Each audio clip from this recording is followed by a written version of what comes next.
Style বাজার Kolkata football লিগে আজকে ৬৫ নম্বর ম্যাচ ছিল, যে ম্যাচে মোহনবাগান সুপার জায়ান্ট মুখোমুখি হয়েছিল ভবানীপুর ফুটবল ক্লাবের বিরুদ্ধে।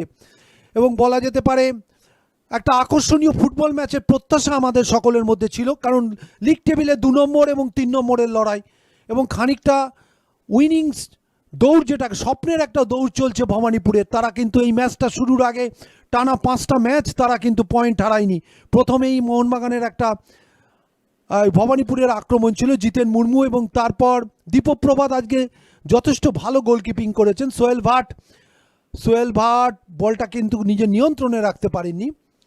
আক্রমণ ছিল সায়নের একটা লে অফ ছিল, যেখান থেকে সোহেল থেকে সন্দীপ হয়ে কিয়ান নাসিরির শট পোস্টে লেগে কিন্তু বেরিয়ে আসে। এই জায়গায় মোহনবাগান গোলটা পেলে হয়তো খেলায় অন্যরকম ঘটতে পারত।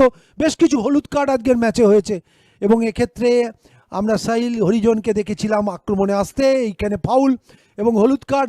সেই শটটা কিয়ান নাসিরি যেটা ডিপ করে ভেতরে ঢুকছিল, গোলরক্ষক আদিত্য বলটাকে ফিস্ট করে বাঁচিয়েছেন।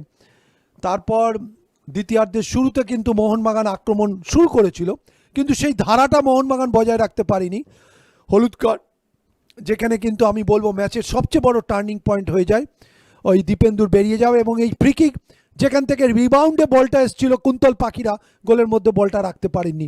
এবং তারপর আরও একটা সুযোগ ভবানীপুরের কাছে চলে আসে।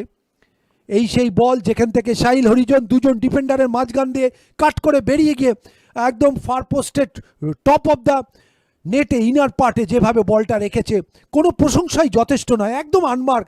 এবং আমি অবাক হয়ে গেলাম, গগোচা এবং রোশন সিং কেউই কিন্তু তাকে বাধা দিলেন না, তাকে কিন্তু বাধা দিতে পারলেন না, এবং সেই সুযোগে সাহিল গোলটা করলেন। এবং সাহিল হরিজনের এই গোল, তারপর কিন্তু মোহনবাগান গোলটা পরিশোধ করেছিল।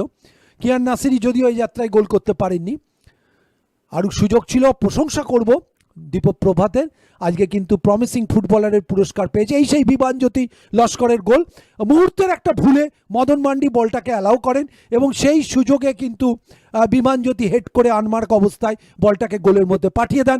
এই সময় স্কোর লাইন ১-১ হয়ে যায়, কিন্তু ১-১ হলে কি হবে, আক্রমণের ধার বাড়াতে থাকে ভবানীপুর, এবং দূরপাল্লার শটে রবি হাসদা পরিবর্তক খেলোয়াড় ডান পায়ের ইনস্টেপে প্রায় ২৫ গজ দূর থেকে একটা চমৎকার লো ড্রাইভ, যাকে আমরা বলে থাকি, সেই লো ড্রাইভে গোলরক্ষক দীপপ্রভাতকে পরাস্ত করেন, এবং বল কিন্তু জালে জড়িয়ে যায়। এটা হচ্ছে ২ নম্বর গোল।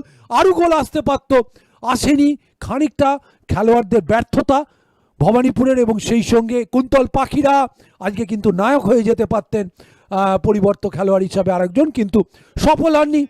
মোটামুটিভাবে এই হচ্ছে অবস্থা, এবং চূড়ান্ত ফলাফল SP Bhawanipore FC ২, Mohun Bagan super giant ১।